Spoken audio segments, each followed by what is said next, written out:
Yemen is sliding back into a new wave of violence. A new escalation is ripping through the country, with government forces and Houthi fighters trading fresh blows.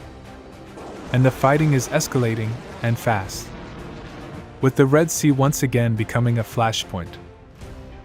As Yemeni forces ramp up operations against the Iran-backed Houthis, the group claims fresh attacks on Saudi targets. As fighting intensifies, Yemen's armed forces say they have stepped up operations against the Iran-backed Houthis. Yemen's military spokesperson, Colonel Majid al-Nazali, says forces carried out 133 military operations against Houthi fighters in the past 24 hours, targeting their personnel and military capabilities. According to al-Nazali, the strikes killed or wounded dozens of Houthi fighters and destroyed several pieces of Houthi equipment and vehicles. In a post on X, he said that the armed forces used rocket launchers, artillery and drones to strike what he called sources of threat, and that the operations were carried out with the participation of army units stationed along frontline positions. We carried out 133 military operations against the capabilities and elements of the terrorist Houthi militia in the past 24 hours. The armed forces used rocket artillery, field artillery, and drone aviation to destroy sources of threat. The operation was carried out with the participation of army units stationed along the front lines.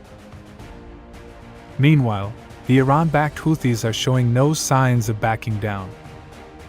The group claims it launched a ballistic missile attack on a Saudi military ship and 4 escort boats in the Red Sea, off the southwestern port city of Mocha. Houthi military spokesperson Yahya Sari described the strikes as direct and precise, claiming the ship caught fire, while some of the escort boats sank and others were also set ablaze. Houthis claimed the attacks are not limited to the Red Sea.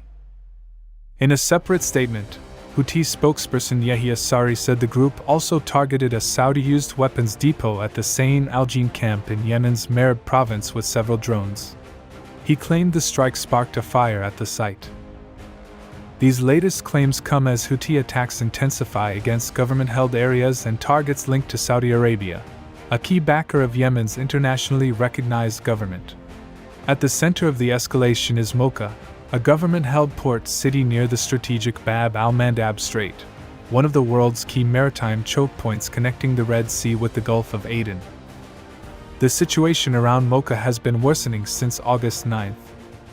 Repeated Houthi attacks in and around the port have reportedly caused casualties, damaged infrastructure, and disrupted shipping operations. The Houthis say they are closely tracking Saudi military movements, and warn that their attacks on Saudi forces will continue, both on land and at sea. The group has described the campaign as part of its siege for siege policy against Saudi Arabia. Meanwhile, Yemen's internationally recognized government is also vowing to hit back.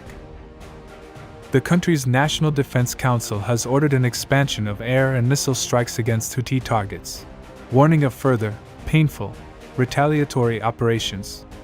The council met on August 17 to assess the situation on the ground, following a series of Houthi missile and drone attacks targeting displacement camps, civilian homes, and vital installations. The attacks reportedly left dozens of people killed or wounded, including women and children. The council also praised the Yemeni forces, saying they had withstood Houthi attacks while inflicting what it called painful losses on the Iran-backed group.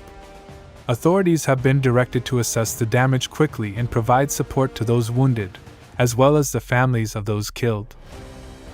But the bigger concern is what this escalation could mean for Yemen's fragile calm. The Houthis have controlled Sana'a and much of northern Yemen since 2014, and have stepped up attacks on Saudi Arabia and shipping in the Red Sea. All this comes as UN-led efforts continue to revive a stalled ceasefire, raising fears that the latest violence could derail hopes for a negotiated end to Yemen's decade-long conflict.